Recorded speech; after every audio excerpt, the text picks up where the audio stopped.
Hey guys, welcome to Dogforge. My name's Paul, and this continues our Mordenkainen Presents Monsters of the Multiverse series. This time we're taking a look at the edgy new Goblin. So now that the wargs are tied up, let's get to it. So first of all, they have received what I believe to be a new piece of art, and is probably the edgiest art I might have ever seen from an actual Wizards product.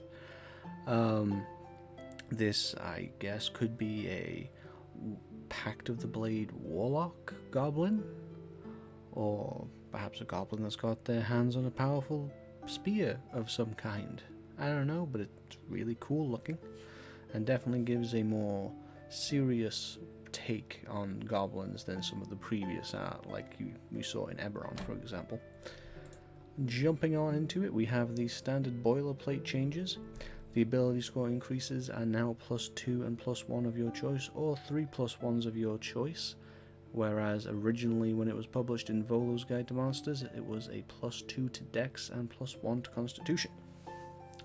For languages, you now have common and one language you and the DM agree is appropriate for your character. This was originally common and goblin.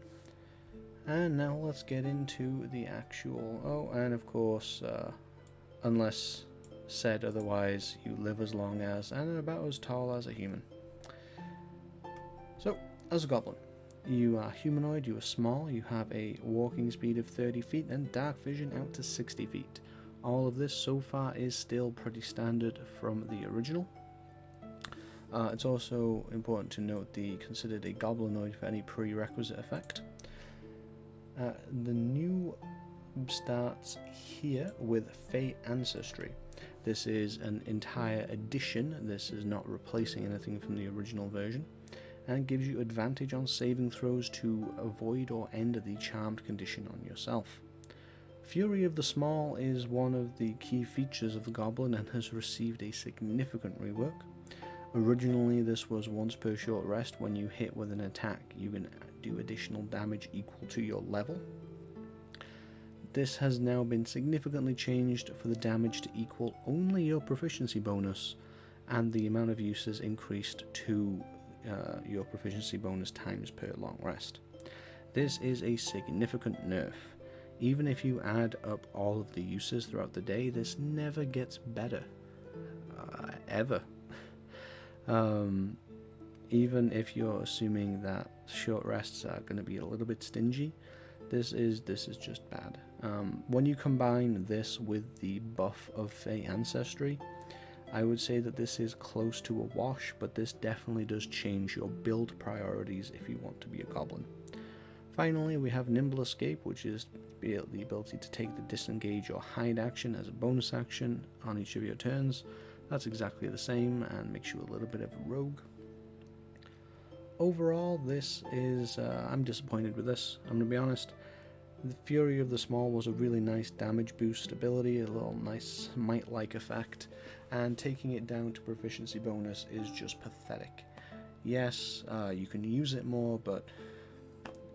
ooh, a +2 or a +3 to damage. What a really epic feeling thing to do. There was no reason to do this. They could have changed it, they could have made it different, they could have done proficiency times D4s like they did for healing hands on the Aasimar. That would have stacked with crits at least. But no, this is overall disappointing.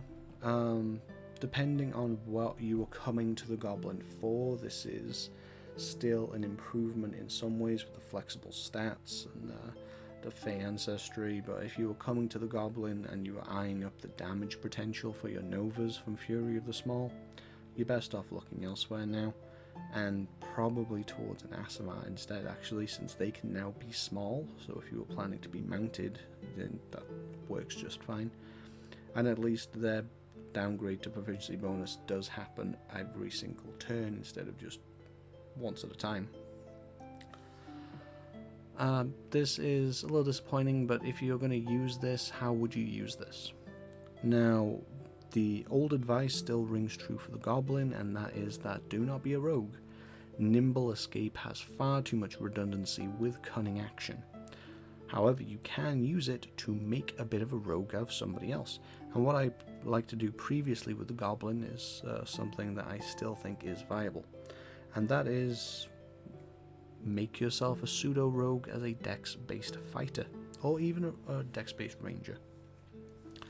Getting 2 parts of cunning action through nimble escape really helps the feel a lot.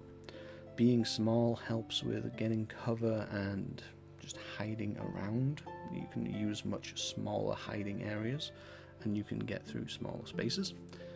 The small damage boost is lackluster, but having a damage boost at all does help feel more like you're getting a little bit of a sneak attack in. So I would probably say take the Urchin background as a Battlemaster fighter and make it a little bit of a rogue-like character. But that's just my thoughts and opinions. What do you think of the Goblin and their edgy new art? Are you disappointed by the changes? Do you think that they should have handled Fury of the Small differently? What do you think now that they're Fae? Let us know in the comments section down below. Like this video if you enjoyed it, and subscribe if you haven't already. Until next time though, I've been Paul, and I'll see you at the Forge.